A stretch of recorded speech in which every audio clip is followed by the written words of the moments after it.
chăm bao cả gì khá rau rau na cà bẹc mi mũi na và lấy à cắt treo tơ khâu lâu dù cha biết khi he cắt chắp tôn e cà bom lo cà cal ta hình ta cà si ning hun le cà tuan biani mi nu na pe to chu cha cà bom pa na sun parna ka lak ter khâu lâu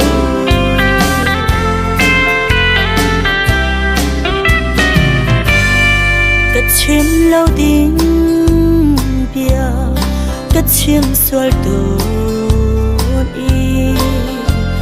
mi chín lung cà phạ ter e cất chuan lâu đinh ria cất chuan theo tuôn y click xuâm na hun a cất sung tuôn e bom lo cà cal ta hình ha cà si ning hun le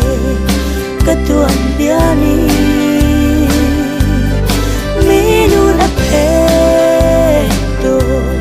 chu cha cà bom pa na sun parna ka lak ter khâu lâu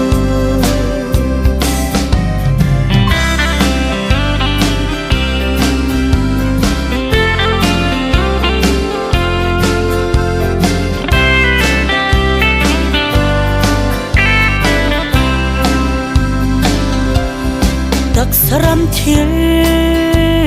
le kharau ram thil chu ka chu a ral an chang to cross thi nak thiam tha man ka thiam tu lo chu cha chung lei ra ka sung ton e cà bom lo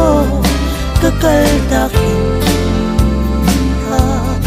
cà si ning hun le cà tuan biani mi nu na pe to chu cha cà bom pa na sun parna ka lang ter khâu lâu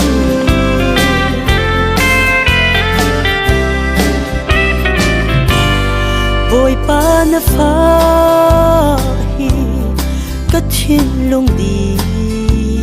la cà ro na cất chạy tiệm han na te si o cất lạc xiêm lâu e na ram chat cho ter